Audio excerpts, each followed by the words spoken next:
After 18 infamous gang leaders of Wicked Valley stumble upon me, they adopt me and work hard in raising me. Since my dads refuse to let me get in contact with all males while showing their violent sides to everyone else all day, I run away from home out of anger. I've left home for 3 years so far. Throughout the years, I've gotten into a passionate relationship. But on the night my boyfriend, Vincent Gray, proposes to me, he has the nerve to lace my red wine with drugs. Then, he ties me up and delivers me back to Wicked Valley. The 18 bosses of Wicked Valley have posted a lucrative bounty on a young woman with a phoenix tattoo on her arm. It so happens that you have it. My younger sister, Wendy Gray, has offended someone out there. Only by giving you to those bosses can Wendy's life be spared. Then, Vincent adds sorrowfully, "Don't worry, Noelle. I'll definitely include you in my family tree once you're dead. I'll make sure that you won't die without a family." As I stare at Vincent's phony expression, deep down, I'm elated. It's been 3 years. Finally, someone is taking me home. While faced with Vincent's shocked look, I smile while snapping my fingers at the group of people who are about to pick me up. "What are you waiting for, everyone? Prepare some seasonings. We're eating good tonight. Let's have lamb soup." As soon as the words were out of my mouth, Vincent Gray clamped a hand around my throat and smashed me hard against the car door. He roared, "Noelle, are you out of your mind?" My back hit the metal with a sickening thud, and it felt like all my organs had shifted out of place. Before I could say a word, he turned and gave a fawning smile to the low-level thugs hanging around the perimeter. He said,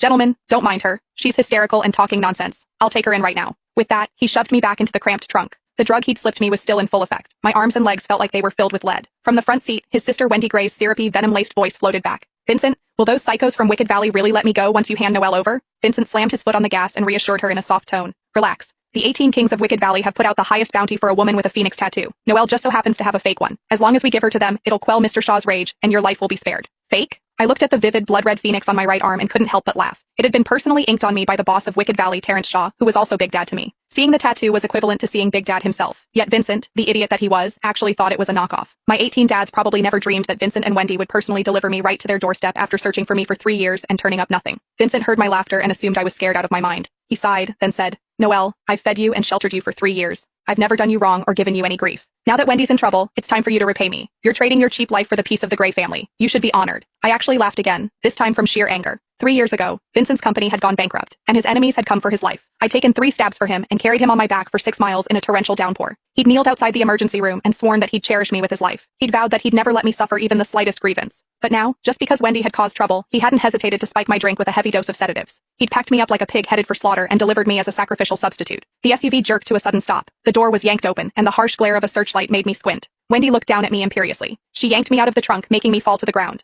Then, she brought the heel of her sharp stiletto down hard on my shin bone and ground it. Pain shot through me like a white-hot blade, but I clenched my jaw and refused to make a sound. "Don't blame me for this, Noelle. Blame yourself for being lowborn." Her eyes were full of vicious glee. "Once those lunatics are done torturing you to death, I'll make sure Vincent gives you a proper burial.